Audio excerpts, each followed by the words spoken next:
Ova bugwere. Siri wendo. Owedini? Ndi mutukuvu. Edini yo? Yes. Edini eyo yavaawa? Edini eyo ya Katonda. Ya Katonda mwenyini. Katonda mutukuvu. Ani yajja nayo? Kwatamu. Nakutte mudda. Katonda mutukuvu. Eggulu lyonna ly'abatukuvu. Bamalayika bonna batukuvu. Batukuvu. Yedini yo? Nange asuubira okugenda mu ggulu ndina kubeera mutukuvu. Kye ŋŋamba. So eddiini yange. Butukuvu. Siri mulokole. Siri mu Pentekonte. Lwaki toli mulokole? Siri mu Protestanti owedda mpulira bajjanaati balayira. Bajoboja. Nze ndi mutukuvu kubanga kitange ow'omuggulu mutukuvu.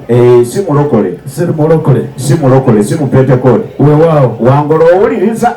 Bampulidde. Pastor Waiso yakutidde dda naye nja kuwa bishop. Bampulidde dda bonna. Kaakati ŋŋamba bwe nti. Weewaawo. Omanye omugezi tebamuwa nnyingi. Wadde ng'abantu amataala weegali naye waliwo abavudde e Kampala naye Kasese.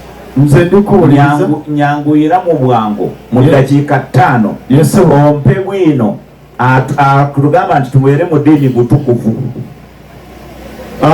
Ndi muweereza w'omusajja ayitibwa Mikayiri. Nkuwadde eddakiika 10 ezo nnyingi nnyo.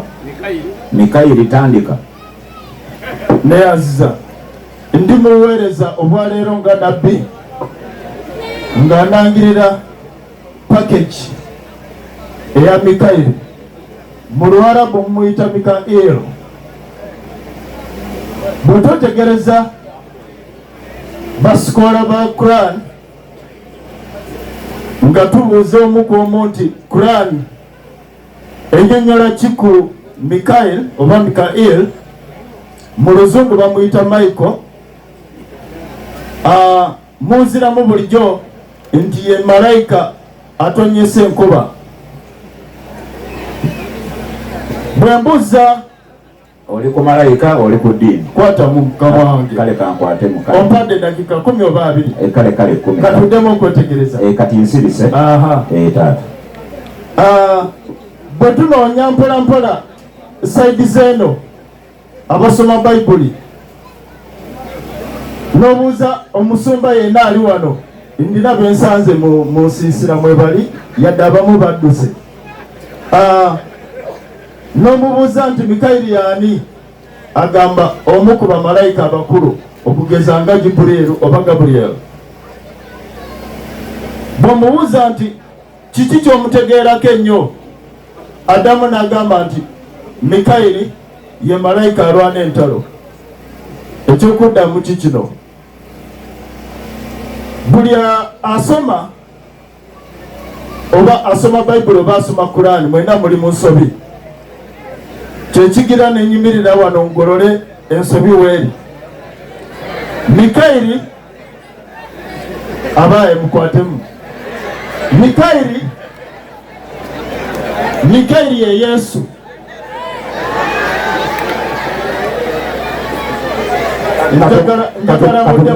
Katumuwama tu. Yes. Mikayiri ye Yesu. Because nyama enakula nyasi. Mikayiri ye Yesu. Kati Mikayiri wabanga ye Yesu, ate Yesu ye Katonda. Njagala kubategeeza kino mu kitegeero olwaleero. N'olwekyo ndi wano nga Nabbi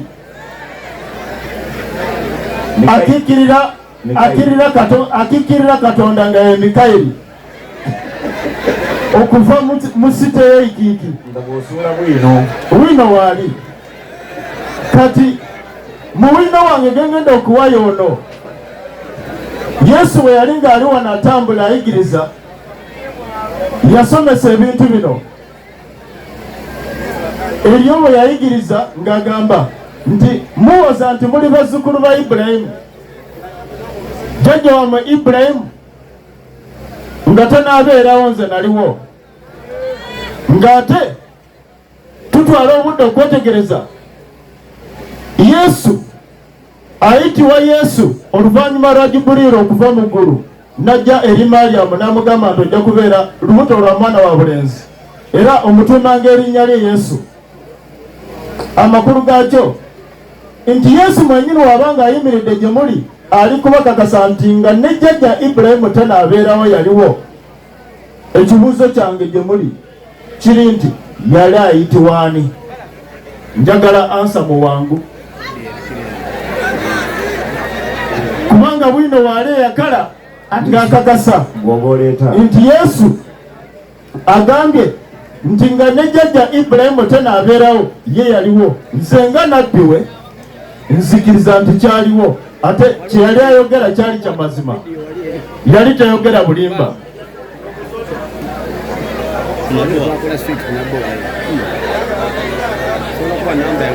Yesu ayimiridde e Isirayiri ali kubayigiriza ng'ayigiriza n'abasajja abakulu ennyo nga bajjudde envi wonna wonna. Yabagamba nti nga ne jjajja wammwe tanaabeerawo Ibulayimu nze naliwo, naye nga ye mwennyini nvumbuulo w'emyaka nga 3. Kyenyinza okwetegereza kiri kimu, yali ayogera mazima oba yali ayogera bulimba? Ansa entuufu eri nti yali ayogera kyategeeza nga amazima gali nti yaliwo nga n'ensi tenaabeerawo, nga ne Ibulayimu tanaabeerawo. So bw'abanga agamba nti nga ne jjajja Ibulayimu tanaabeerawo, ekibuuzo kyange kibadde nti yali ayitibwa ani? Matayo emwemu sooka osuule egambo ebigambo wammanga era naye atubuulira awo. egambo ekitabu ky'okuzaalibwa kwa Yesu Kristo. Ekitabu ky'okuzaalibwa kwa Yesu Kristo. egambo ekitabu ky'okuzaalibwa kwa Yesu Kristo. omwana egambo ekitabu kwa Yesu Kristo, omwana akatonda. Kyisawe oyo asomeko. egamba nti ekitabu ky'okuzaalibwa kwa Yesu Kristo. Ekitabu ky'okuzaalibwa kwa Yesu Kristo, omwana wa Dawudi, omwana wa Dawudi, omwana wa Ibulayimu. twalutegedde abamuzaala. Webale sijja kuwakanya nga sijja kuwakanya Muhammad Musa kyagamba. Yesu bw'akola statement teri amuddiramu. Awo gye tuli okusoma bamukolako ripooti, tebyali bigambo bye. So nzirayo owa Muhammad Musa nti bamukolako ripooti nfu. Nze nzekka afaayo nga nabbi okuyigiriza nga ngamba nti Bayibuli eyogera amazima ebitundu 37% correct, ate neyogera ebitundu 63% bifu. N'olwekyo nga tukyatomera Abaisirayiri bennyini bananyini Bayibuli bagigaana. Kati mbuuza ekikulu tazze, mbuuza Waiswa ne Wangolo waali. Wangolo simwetegereza nnyo, naye Waiswa gwe neetaaga. Obanga Isirayiri yennyini tekkiriza mu Bayibuli, gwe owaawano gwakiraiminga nti ogimanyi. Ekyo kituufu, eyo nsonga egattako. Meseji yange olwaleero gye muli eri nti tulina ekitabo kiramba ekya Mikayiri nga kiyitibwa Buku.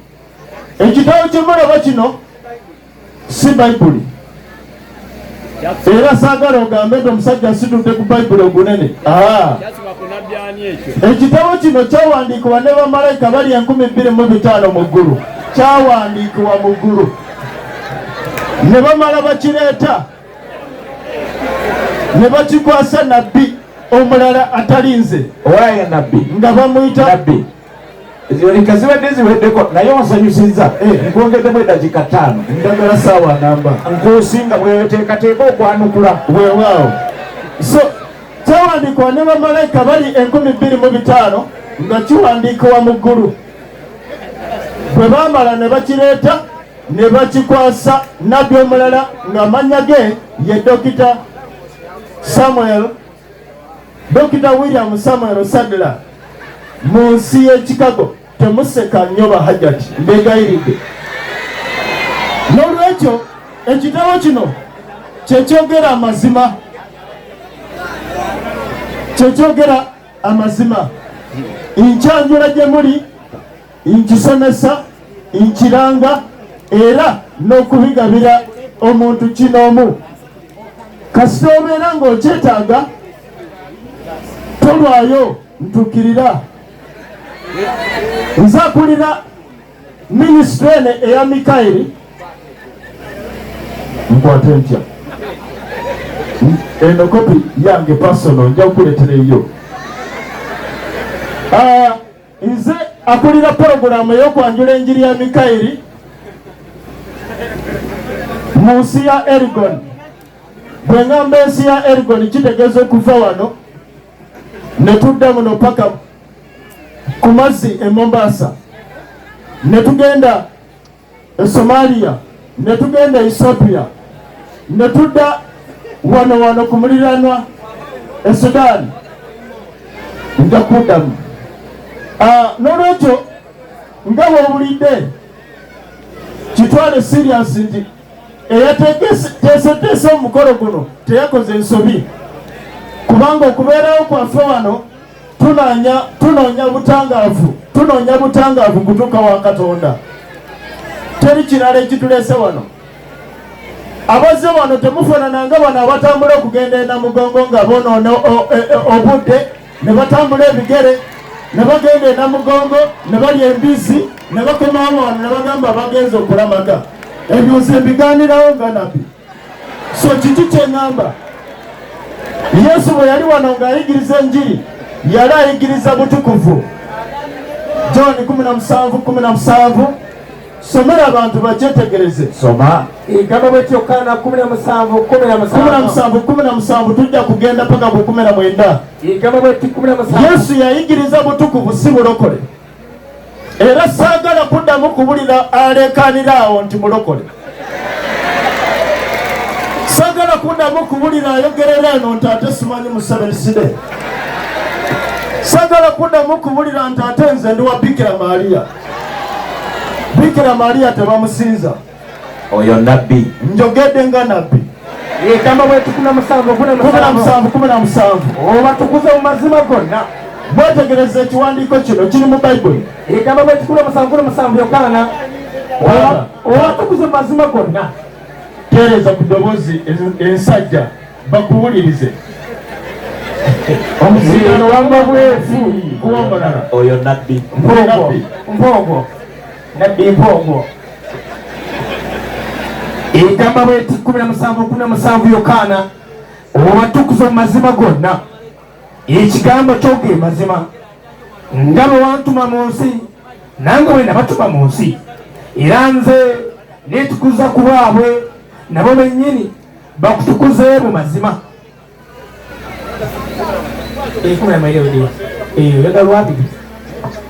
Akukamala. Scriptures muzibulira. Ekigambo scripture kya Luzungu kitegeeza ebyawandiikibwa. Bawaiswa ne ttiimu ye tebasoma Bayibuli nga bagyetegereza, bagiwunzika. Nze nzize nga ngamba nti mulina okusoma nga mugyetegereza, tuleme okuddamu okukola ensobi. Bwe muddamu okukola ensobi nga amaze okuyita nga ndi kulabula, enkeera nabulidde Muhammad Musa ng'ali kuwawana edduwa agamba Mungu atukingirizeeko, ekitegeeza tuleme okugwa mu bulabo obulala. Ndugezeko okugamba nti singa bwe mba mpita nga ndi kugolola mistake z'abantu ate n'osigala ng'okola mistake, korona bw'akomawo tokyewunya. Nabbi. Ndogedde nga Nabbi. Kakati Nabbi. Weewaawo. Mbadde nkusaba. Yesabo. Kubanga njagala kuzza. Waliwo akagambo k'oyogedde kano. Bava kumpeereza wano message va pasita kabatabudde. Kati tuulako awo ku ntebe awo emabega. Ekanya.